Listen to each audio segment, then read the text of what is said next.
So thank you for joining us. And without further ado, I want to introduce the first speaker of the day, Andy Pickup, President and CEO of Twist Events. You guys hear me? Yeah? Okay, so this topic is how to pick the right one-to-one meeting program for your event. So Andy, over to you. Thank you. Very much. Gonna wait for my slides. There we go. All right. Thank you all. Thanks for coming. My name is Andy Pickup. I am the president of Twist Events, which is a name probably not very familiar to some of you. We're based in New York.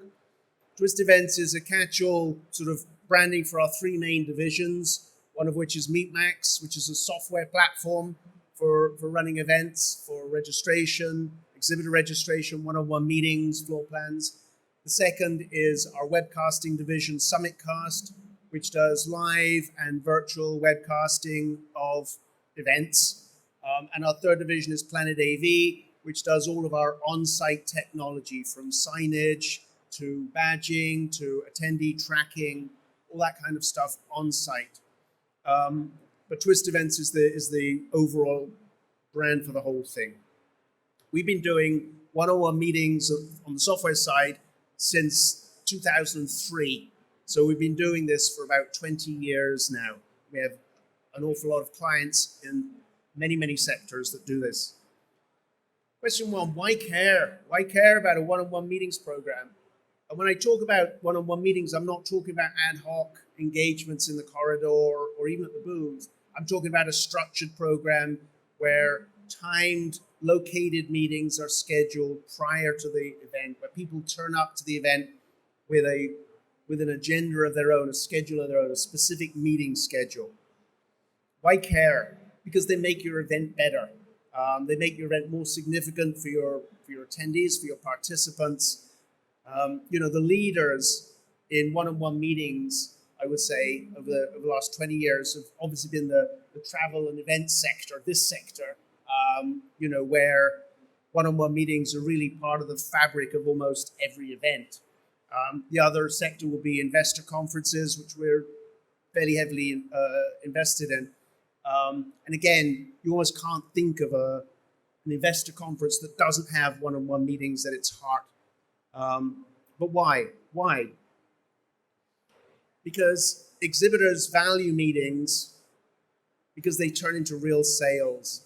A face-to-face, one-on-one, scheduled, confirmed, agreed meeting is like the apex of the lead generation pyramid. It's the end of not the end of the journey, but it's the end of the journey at an event. You can have interest, someone can stop by the booth, you can do lead tracking, etc., etc., etc. But a real meeting is the highest point of buyer engagement. Secondly, it can distinguish your event from competitive events. And thirdly, because it creates excitement and engagement well before the show itself. Again, it makes your event more significant for your important stakeholders, the valuable buyers, the important exhibitors. An example of this is, IMEX, for example. It's what they lead with. When they're pitching to exhibitors, why exhibit at IMEX, it's the first thing they mention. It's the first thing they mention, the first bullet point. What is a meeting worth to a vendor? And this is a formula I didn't make up, but it's actually quite handy. What's a meeting worth? A meeting is worth the average client value. So if we as a vendor, let's say, win a new customer, what's that customer worth to us on average? And that's got nothing to do with you as an event host, nothing to do with you at all. That's your event, that's your industry. That's just a given for your industry. Multiplied by the meeting conversion rate. That means if I take 10 meetings, how many of those meetings will result in a real lead, a real prospect for my sales team? And that is all about you, because that's all about the buyer selection process. That's completely in your hands. And then the third component is the close rate, and that's of the real prospects, the real qualified leads that I create on site, how many of those can I close, make into a real sale? And that's all about me. That's the vendor. It's got nothing to do with you. That's me. That's how do my products and services stack up against my competitors. So as an example, if the average client value is about $100,000, let's say 1 in 10 meetings over there, 1 in 10 meetings turns into a real lead. And let's say I close 1 in 5 of those after the event. The meeting alone is going to be worth about $2,000 to me, $2,000. This is far in excess of what I'm going to gather through our lead tracking app, far in excess of anything else I can spend money on here to gather leads. What kind of program you might end up running is a lot about the buyers. I've sort of stolen this little quote from Anna Karenina, but it applies to buyers and sellers as well. Sellers are like us. Sellers are basic animals. We have stuff to sell. We will sell it now. We will sell it more or less to anyone who wants it. We're pretty easy to understand. Buyers are more complex, and it's ultimately the buyers that will determine what kind of program you're going to run and the success of it. And here are some sort of thoughts about buyers. What is the nature of the transaction? What has been purchased, and what's the nature of the transaction? How often do your buyers buy? If the transaction frequency is very low, like enterprise software, a company might buy enterprise software every 10 years. A site for a new plant, that might be every 30 years. Some sort of large decisions about equipment, that could be every 10 years. Or is the frequency of purchase very high? Like, stocks in a mutual fund. A mutual fund manager is changing their stock portfolio every day. Items in a store. The buyers at Whole Foods or at a convenience store are making different decisions about what's on their shelves all the time. For this industry here, event locations. For an event management company, their clients are going to be making a few decisions about locations every year. And then the second consideration is the transaction size. Are we talking about small transactions worth less, say, than $100,000? Or are we talking about large transactions worth more than $100,000? A large transaction, if I'm looking to relocate my factory, that's a multi-million-dollar transaction. What kind of buyers are there? We think of them in 3 types of buyers. Direct or principals. And those are people who are buying for themselves. I'm a company, I'm buying enterprise software for my own company. You're buying for yourself. Or an agent, and a lot of the people here are agents. Event management companies are really sort of agents of a kind. They'll have 3 or 4 or 5 or 6 clients of their own, so they're representing end users, representing principals, but they're representing multiple principals. And then you have distributors, and a distributor is actually representing hundreds of buyers. And we're going to get back to distributors a little bit later.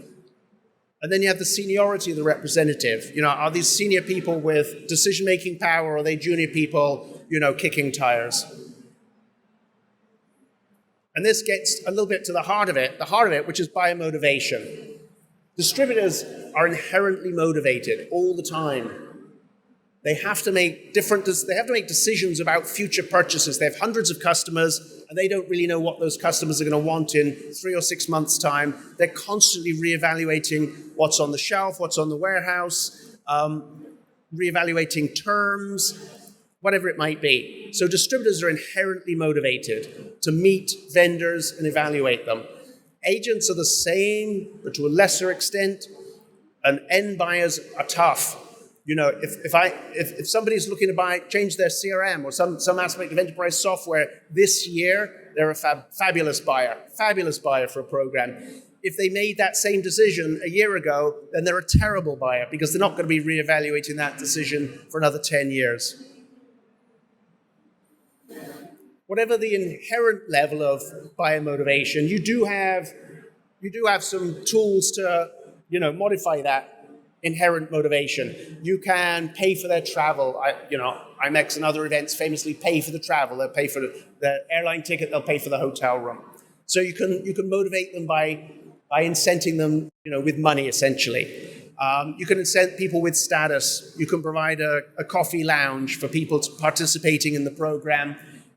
You can have special badges. You can have special events for, hosted by our community.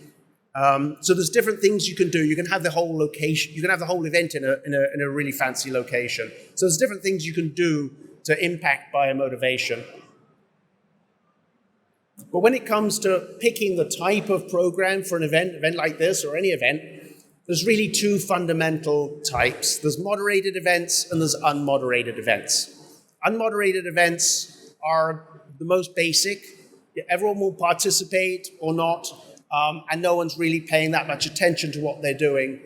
Moderated events are the ones that create value for your event.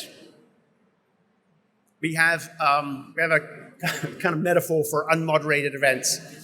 Imagine you are hosting a party at your house. You decide to have a party at your house. You just invited everybody in your contact list, just everybody. And, you put out badges, you put out drinks, you put out chips or whatever, and then you decide to go to the movies. You leave the house, you leave people to get on with it, and you go to the movies, and you come back at 11 o'clock, and you have no idea what happened while you were gone. None at all. You don't know if people came, you don't know if they spoke to each other, you don't know if a few people came and spent the night on their phone. You have absolutely no idea what happened. Whereas with a moderated one-on-one program, you're getting involved in selection, you're making decisions about control, and you're making decisions about intervention. What is selection? Selection is about picking buyers, basically, finding the most valuable buyers from whatever the community is, evaluating all of your attendees that are coming to the event and figuring out which of them are either distributors or agents and are motivated, or if they're end users, are they in the marketplace now, as opposed to theoretically they consume this service, but they're not actually trying to buy it now. This is the most important part. Buyer screening, buyer evaluation is the most important part of a program. Control. Control is the opposite of agency. You can have a meetings program that provides total agency to your attendees and to your exhibitors. A can request B, B can accept the request, they can find somewhere to meet, etc., etc. The problem with agency is you can't guarantee the outcome. You don't have enough control to guarantee the outcome. The benefit of taking away agency and running the event yourself, or running key parts of it yourself, are that you're able to guarantee a successful outcome to the whole program. And by being able to guarantee the outcome, you are then able to make more money out of it. It's a more valuable program for the exhibitors and the vendors taking part, and it's easier for you to be able to make money from it. And therefore, it's more valuable for your event. Intervention, finally. Intervention is mostly going to come around on scheduled meetings.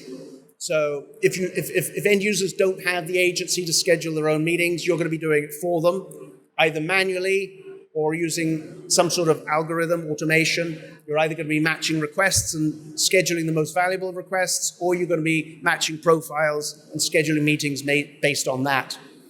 Or if you have left some agency to your end users, you're going to be looking out for those people that are either sitting on requests or don't have many meetings, and you're going to be offering to act on their behalf, to intervene, to give them a better experience. Here are just a few examples that we're aware of. Automotive parts, manufacturers and distributors, fabulous event. Double-blind requests, so there's some agency on the end users, but they can't see each other's requests. They don't know if they've been requested. They're able to opt out. Scheduling is done via automation. That's phase one. Then phase two expands the control within the same universe so that vendors and buyers and distributors can fill in the gaps. If the host has missed some things, or if there's some unusual meetings they'd like to take, they can fill in the gaps. Textbooks and college supplies. This one is very structured, very moderated, very structured. Phase one is all round robin, so everybody meets everybody. Phase two is a smaller universe, and the buyers are given agency over which large group meetings they attend. The large group meetings are kind of presentations.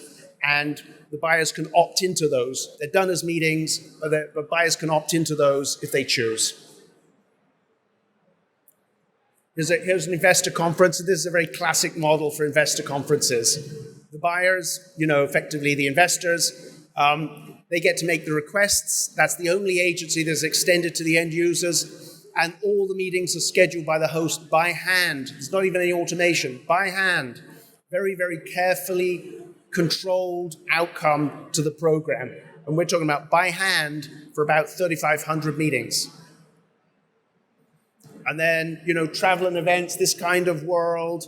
Again, we see automation based on profile matching.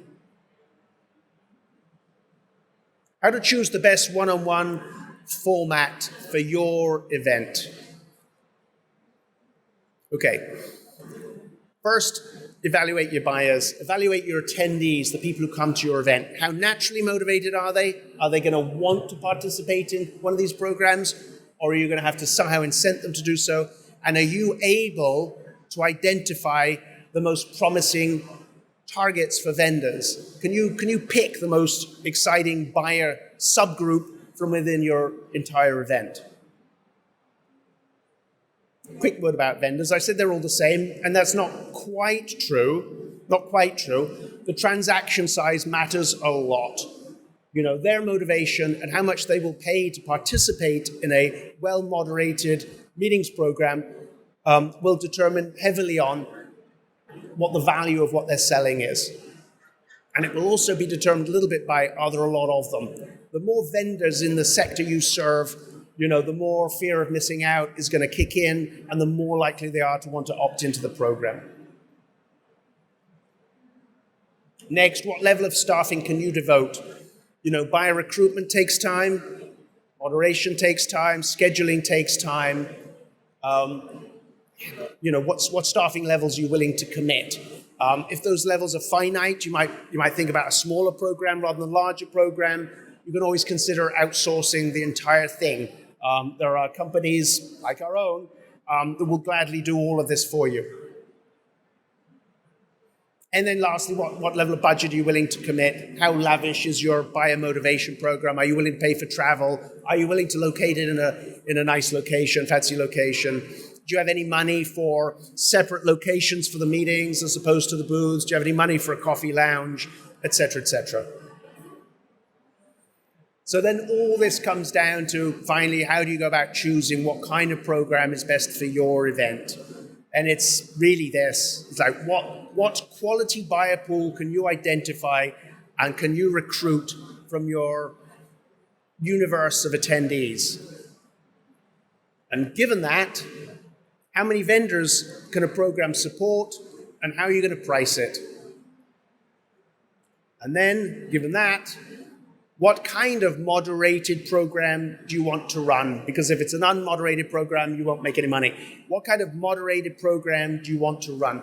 The higher the value of the buyers, the more you want to control it, the more you're invested in delivering a successful outcome to everybody. So the more control you'll want to retain for yourself. You're not going to leave things to chance. Some other considerations. This is less important, but do you want to make it a dedicated event, or do you want to make it a tag-on program? This is a tag-on program to this event, but there are lots of successful one-on-one meeting programs that are an event unto themselves. It can be on-site or virtual. I'm not sure we're going to get how much of it we'll be talking about here today, but virtual events were absolutely terrible for booths. They did a terrible job of representing booths virtually, and exhibitors did not, generally speaking, enjoy virtual trade shows at all. However, meetings programs worked fabulously well in the virtual world. We had clients who did more meetings in their virtual programs than they do for their on-site programs. So content delivery, keynotes in other words, and meeting programs work fabulously well virtually. They work fabulously well on site as well. But virtual is an option for this type of program. And then finally, what platform? And, my only message there is don't let the tail wag the dog. Pick the platform that does what you want. Choose what sort of program you want to run, and then make sure you have a program that will deliver on that. Don't go with a platform that can only do it 2 ways, and you don't like either of those ways. So just don't let the tail wag the dog.